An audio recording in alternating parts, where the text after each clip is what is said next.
Bob Fitzgerald is making his return to Willard and Dibs on 95.7 The Game. Which is probably the biggest of all.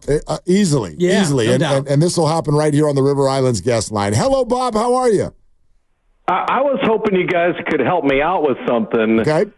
I saw Steph Curry speed away from Chase Center yesterday and toss out a Steinmetz, Franklin, and Marshall jersey on the street. Do you know anything about that? Yeah, well, we did have a conversation about whether or not it would make it out of Chase Center and which garbage can it would end up in. But it sounds like you're the one who has the clues that we should be following. Yeah, I mean, I just, I think someone said, hey, Steph, give me a jersey, and they weren't specific enough, and he just gave them Steinmetz jerseys. So if you see Franklin or Marshall rocking around Thrive City, you'll know where it happened. It makes sense that he probably threw it into a trash can from 23 feet, 9 inches, and it was, absolute dollars, right? Exactly. Italy for the win. Very good. That was excellent. All right, Bob, what about Kuminga tonight? What do you think this is going to look like? Okay, now I need you guys to just all let's put our hands together in like one little team huddle. Okay, and everybody take a breath about Jonathan Kuminga coming back. For the love of God, he's missed 2 months. He's missed 33 games. They're 12-2. He's going to play what 6-7 minutes a half, and you're going to ease this guy back in. I mean, come on, everybody take a breath here. It's like.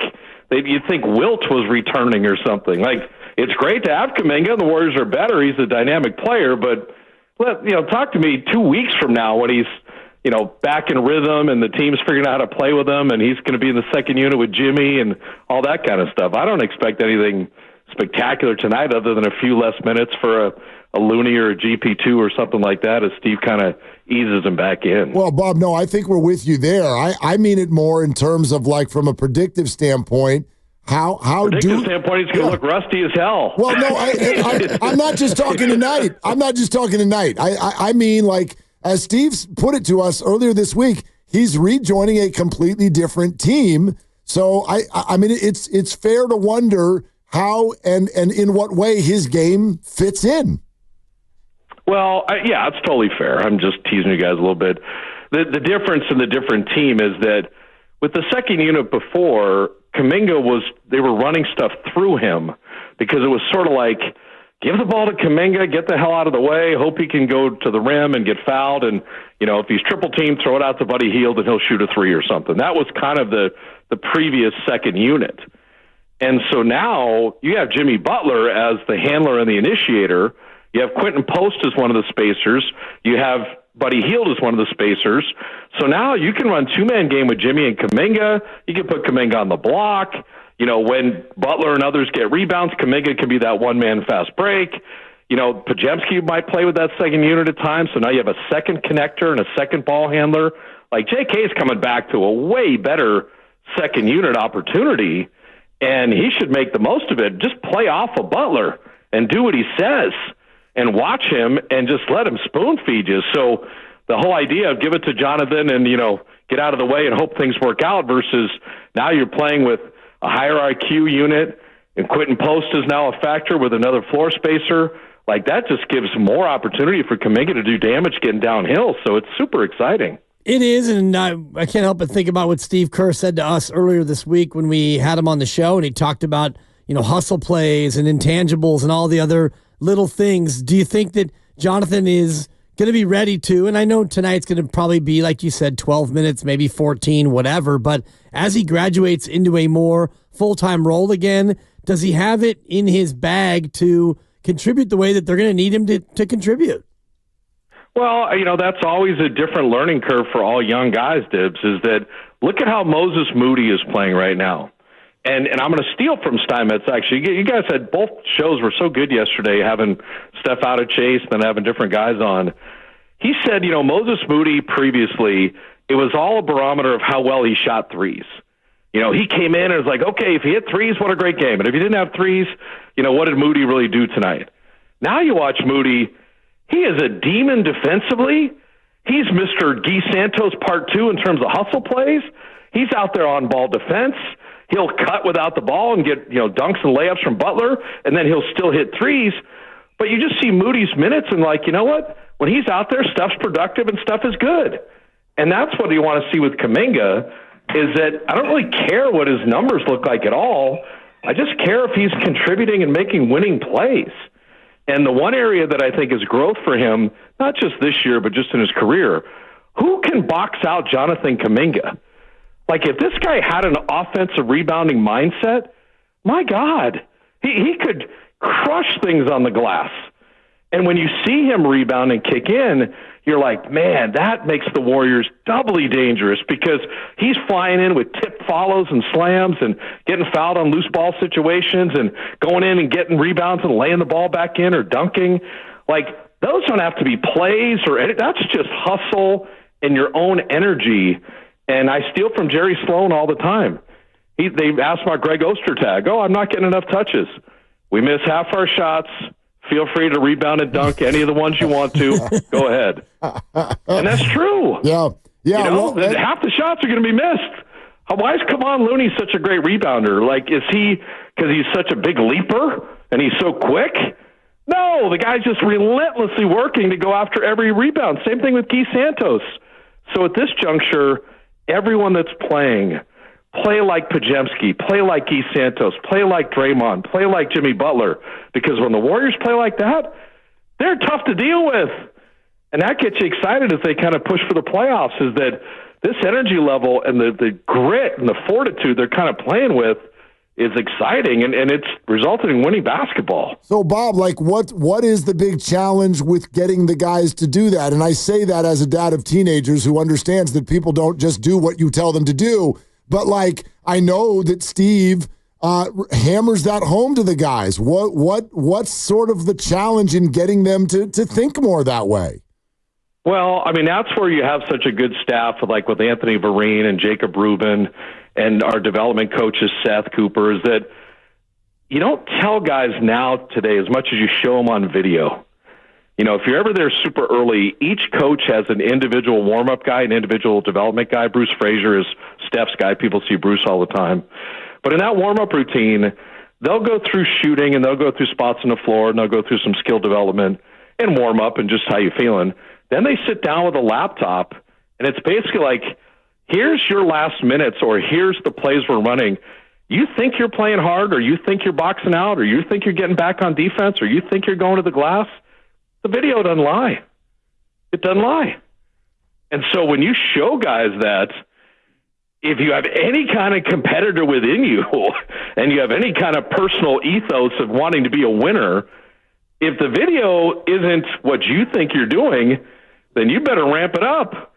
You know, and I think that's and you find out, I mean, you see guys that are super competitive, and the super competitive guys are winners. You know, 90% of life is showing up, but 90% of sports is playing to max effort. And that's the one thing with Kuminga coming back.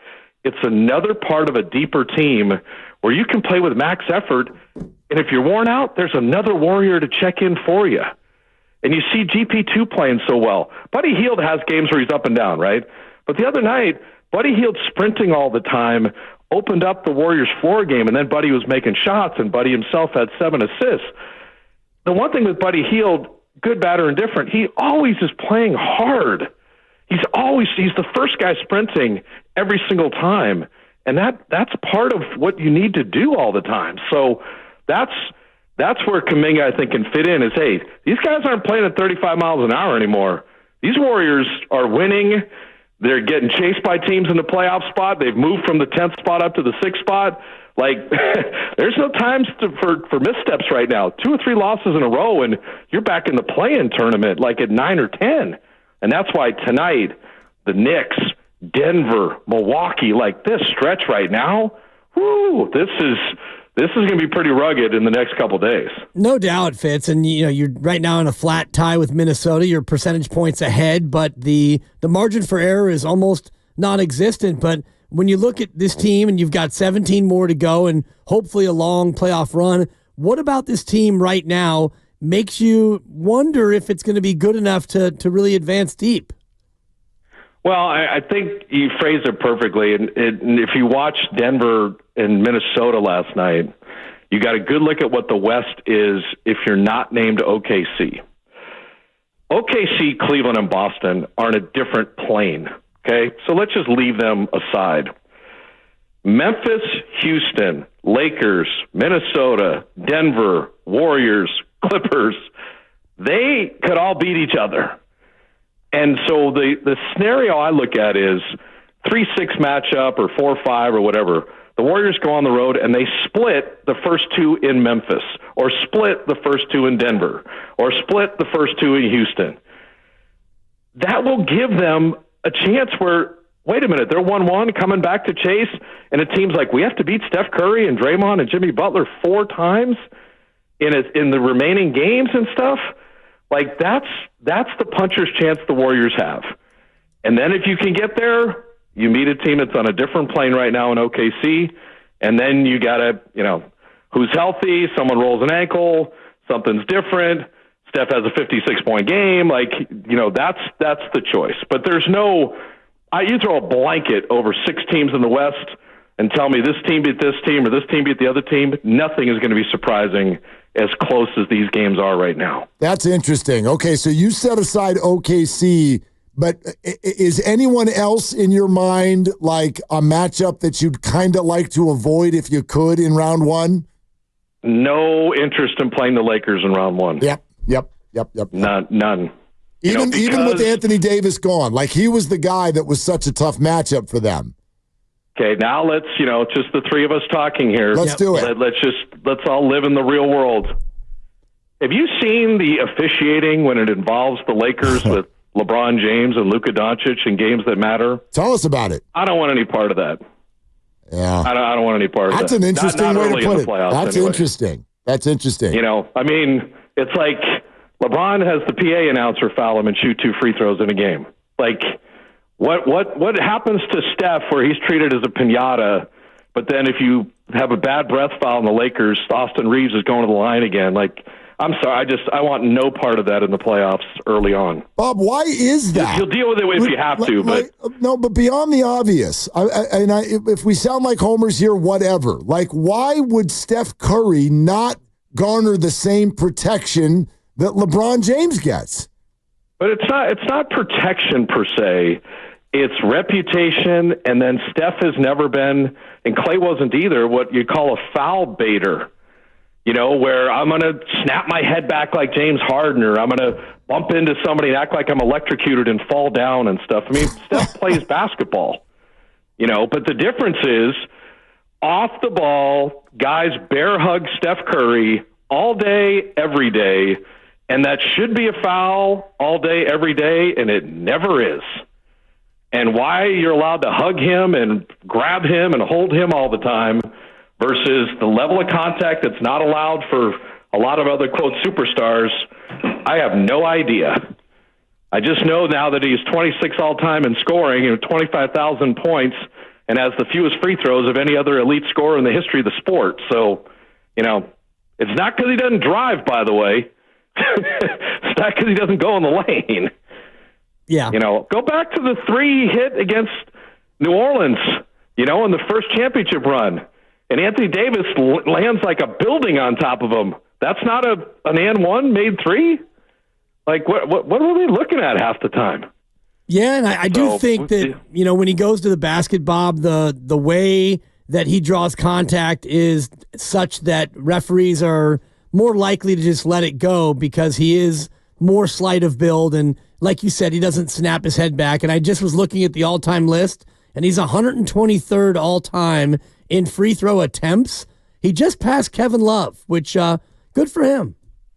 Yeah, I just think for Steph, it's been something, and it's the whether he's fouled shooting and this and that is one thing. Just tonight or any other night, or if you happen to get to a game, watch Steph Curry off the ball, and just watch him be absolutely mugged and held and bumped and knocked around all the time. And there's no other guy in the league that is treated that way. None. And if you wanted to, you could call 4 team fouls on the first 6 possessions when a team's trying to guard Steph Curry. But that would be really bad basketball, and we'd have what we had the other night against Detroit with 59 fouls and 77 free throws, and wouldn't be that artistic. But, you'll see Steph, look at the Brooklyn game where he got the intentional offensive foul. He did that because you had him. I don't know what Brooklyn was doing the first 8 minutes of that game, but they're just bouncing them all over the place, and Brooklyn played the first 12 minutes without being called for a single foul. The whole team. Shockingly, the Warriors were down 20. Yeah. Then basketball resumed, and then the Warriors won the game. But I'm just saying, teams are going to foul him until they're penalized. It's what Nick Saban did with Alabama's offensive line in the playoffs. I'm going to hold every play until they throw a holding penalty. And if you can play Steph that way and it's not called, why would you stop? That's the whole issue. His biggest scoring game was against Portland when he had 62. What was different about that game? He shot 18 free throws in that game. Yeah. Yep. But he doesn't have games like that. But if he was having 10, 11 free throws a game, if he was Shai Gilgeous-Alexander or Harden or Luka or these guys, Steph would average 35 points a game, especially since he's a 93% free thrower. Bob, great stuff. Great stuff. And Warriors and Kings tonight will be a really, really fun one. The homestand gets really juicy the rest of the way. So looking forward to it. Thank you so much. Always good to hear you. And if we find the guy with the Steinmetz, Franklin, or Marshall jersey, do we turn it in? Do we pay the guy off? Do we take it for ourselves? What do we do with it? I think a selfie and then dealer's choice after that. Hey, when are we going to Splash? You guys got to buy drinks. Let's go. We're gonna be there next Thursday doing our show leading into the game against the Raptors. Come early and get some nachos. Wait a minute. Kalena and Fitz are liquored up at Splash pregame. Is that going to be the storyline? I don't think we want that. At least nachoed up. That's legal, isn't it? All right, guys. Have fun tonight. Great hearing your voice. All right. Right on, Fitz. Yeah. Thanks, Fitz.